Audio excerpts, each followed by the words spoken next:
سلام بچه‌ها، امیدوارم همیشه شاد و سرحال باشید. ویدیو امروز درباره یکی از قدرتمندترین دوزهای دریایی وان پیس و صاحب قوی‌ترین میوه شیطانی لوگیاست و همینطور اون یکی از بهترین برادرای دنیای انیمه ها حساب میشه.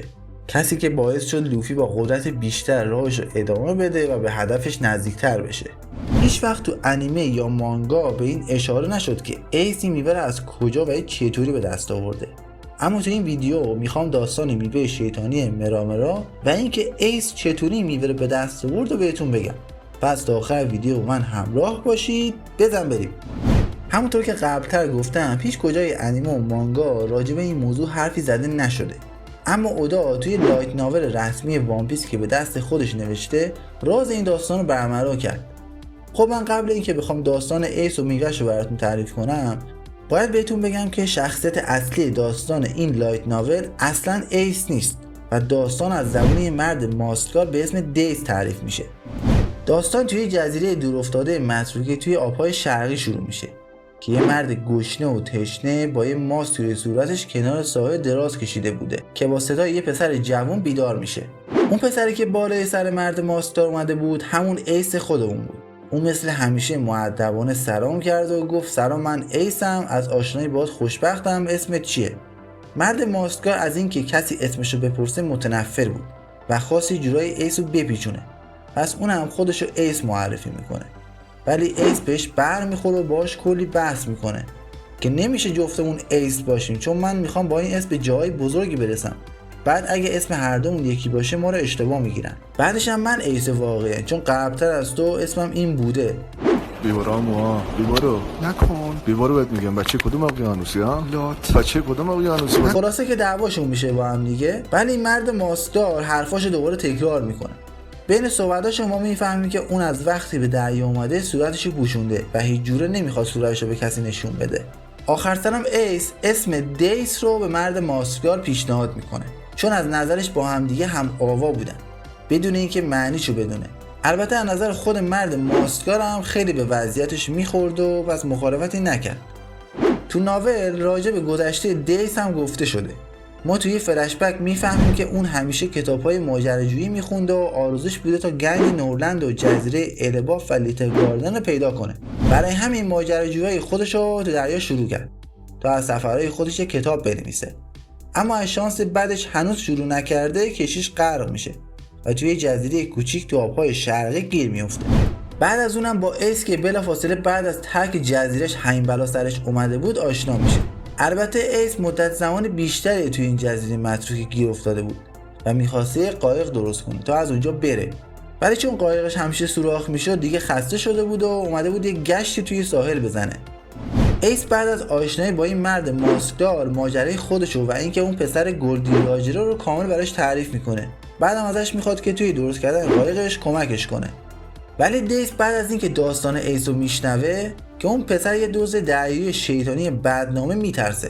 بعدم درخواستش با بی‌ادبی رد میکنه و میره توی جنگل جزیره تا یه چیزی برای خوردن پیدا کنه. اون روزا توی جنگل گشت ولی چیزی جز مورچه‌های قرمز و بزرگ بدمزه و میوه‌های سمی چیزی پیدا نکرد. ولی تونست کنار ساحل یه سری سنگ پیدا کنه که ازشون آب شیرین میچکید که حداقل از تشنگی نمیره. هر روز صبحم که از خواب پا میشد از سرما بدنش میلرزید جوری که حتی اگه سرد هم نبود براش عادت شده بود. همه این فشارها روز به روز بیشتر میشد تا اینکه یه روز توی ساحل دوباره به ایس برمیخوره. اون هنوزم روی قایقش کار میکرد که از نظر دیس بیشتر شبیه به تابوت بود تا قایق. بالاخره مهارت‌های نجاریش در حد لوفیه دیگه، بیشتر از این نمیشه ازش انتظار داشت. اگه تا اینجا خوشت اومد لایک و ساب فراموش نشه. بریم سراغ ادامه داستان.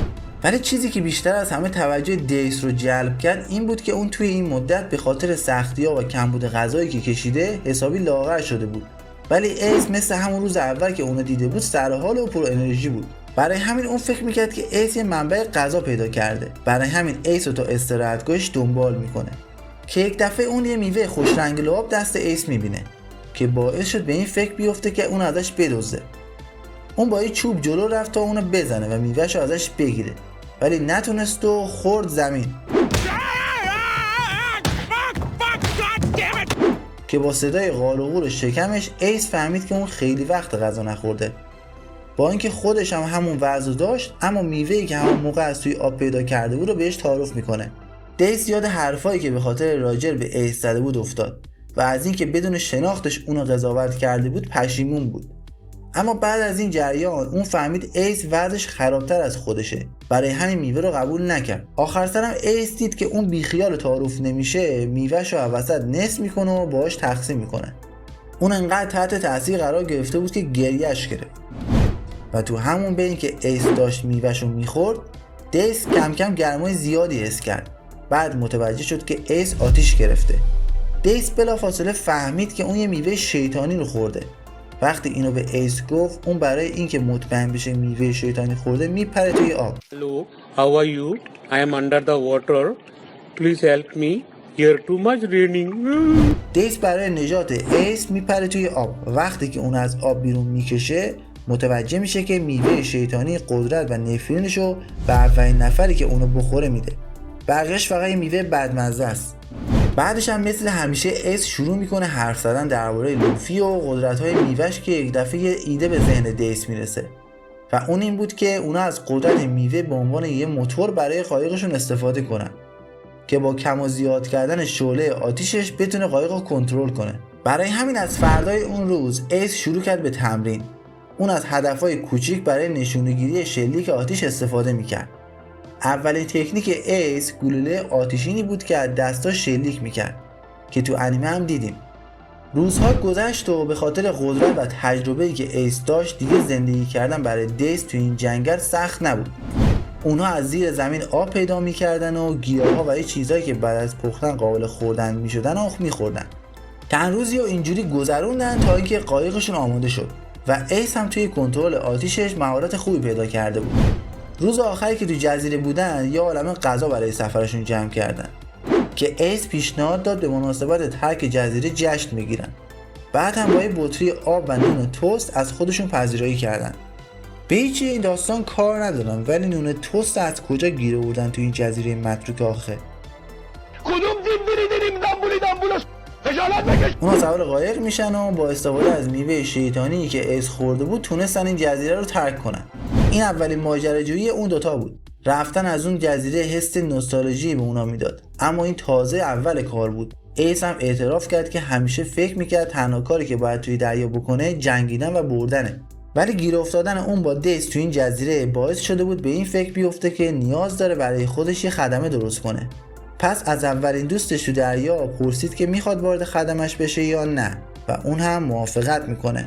از اینجا بود که با به دست آوردن میوه شیطانی و همینطور اولین همسفرش ماجراجویی‌های واقعی ایس مشت آتشین شروع میشه. ضمناً اگه دوست دارید بقیه داستان ایس رو بشنوید، حتما تو نظرات بهم بگید که ادامه داستان رو تو پارت‌های دیگه براتون بذارم. برای حمایت از ما این ویدیو رو حتما لایک و ساب کنید و از اینکه تا اینجا ما همراه بودید ممنونم. به ویدیوهای دیگه ما هم سر بزنید. بدرود.